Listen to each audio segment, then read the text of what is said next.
Here we are at the Wizard World Chicago with Vic Mignogna. Did I pronounce that name right? You nailed it. I am so terrible He at shoots, he pronouncing scores. names. And yours is such a neat name. Well, it looks a lot more menacing than it is. It's Italian, much right? easier. Yes, but it's actually much easier to say than it looks. Well, Vic, so I don't bungle things, could you give me a little background for our viewers? I am a voice actor, predominantly, for a lot of animated shows and video games. I've been doing it for probably 13 or 14 years, and I've got over 200 different credits to my name between animated shows and video games. Started in Houston, Texas at ADV, and then I started working with Funimation in Dallas, and then I started doing some work on the Eastern Shore, in the Eastern Coast in New York, and now I currently live in Los Angeles and work with studios there as well. So, what I know, the first thing I ever saw you in was Full Metal Alchemist, and I loved you in that. Thank you. There was a scene where you and Alphonse were, where he was leaving you, and I actually got teary-eyed when. It's like, that show has a lot of those moments. I love Full Metal. It's probably the favorite thing that I've done. Ed's probably the favorite character that I've ever played, and I've actually played him longer in any other role. So you really develop a connection with characters when you play them that long.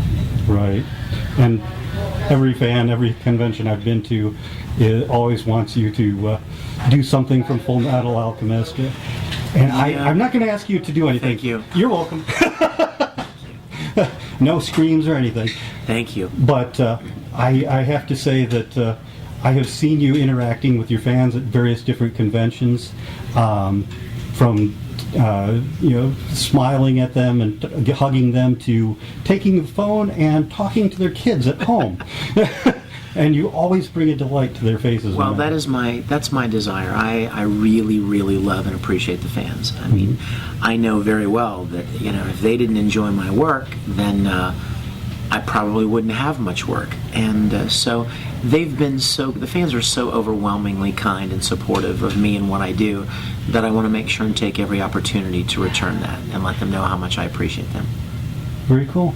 Now, I want to ask you about the new thing you've got going this fall, but before I do that, I also have to say, I want to give you a chance to tell me, and we talked about this last time we met at Colossal Con, but for your fans who've seen the last video you did in your video exchange with Todd Havercorn, tell me the background. Some of those shots were so majestic, it was like actually in the Lord of the Rings. Well, we did borrow some of the bigger shots from the films. I mean, it would be impossible to get those kind of exterior mountain ranges and all of that. So what we did was we took a lot of the long shots, a lot of the big wide shots, those big beauty shots from the original films, and then intercut them with our actors walking through woods or walking over hillsides, and it was a pretty ambitious undertaking, but it was the last one that I was going to do, and I figured I would go out with a bang and make something that would be impossible for Mr. Havercorn to top, and I think we did that. I don't think it can be surpassed. So you film that all in the U.S.? Oh yeah, we filmed most of it right in L.A., but as luck would have it, a couple of weeks before the release of it, I was doing some conventions in New Zealand. So I actually took a camera and my Frodo costume and I went to Hobbiton and actually shot a couple of shots in the original location where Lord of the Rings was shot, just to cut them into the them into the movie to go, this is really from New Zealand. So yeah, when you told me that at Colossal Con, I just thought that was totally awesome.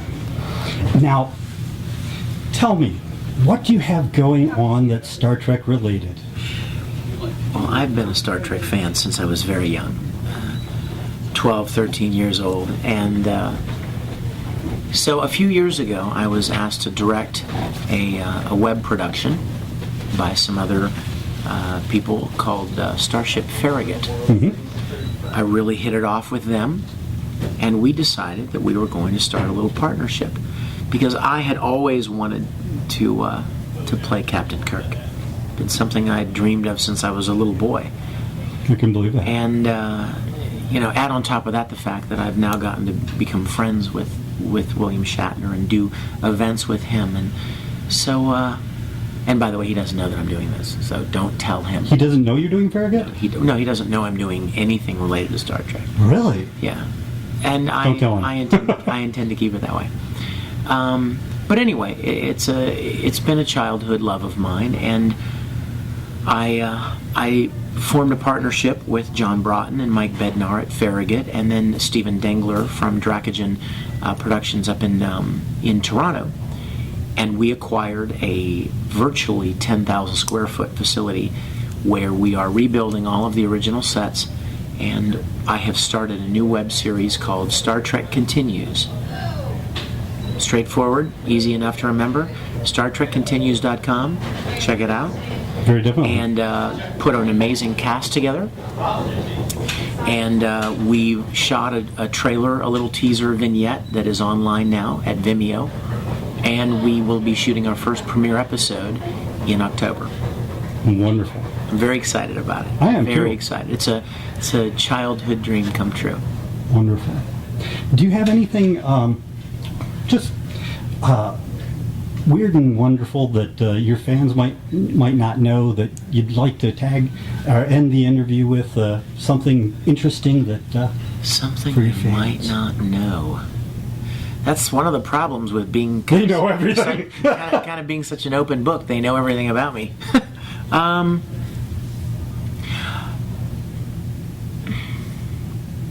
Nothing really comes to mind, except I always like to say at the end of any interview how much I appreciate the fans, how much I thank you guys for your support and your encouragement and your enthusiasm.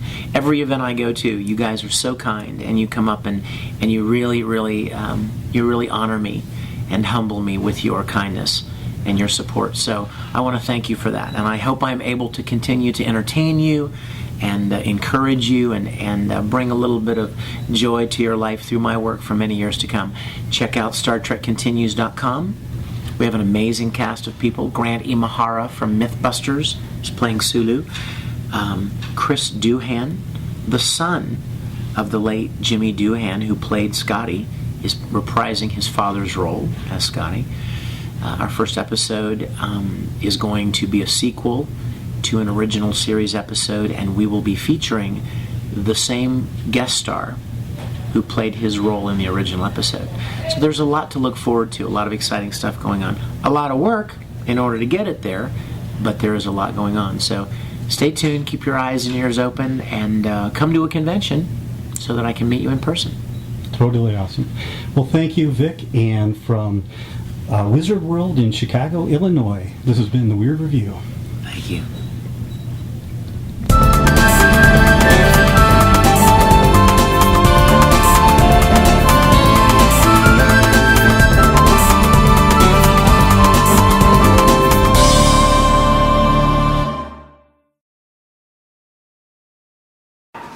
Weird.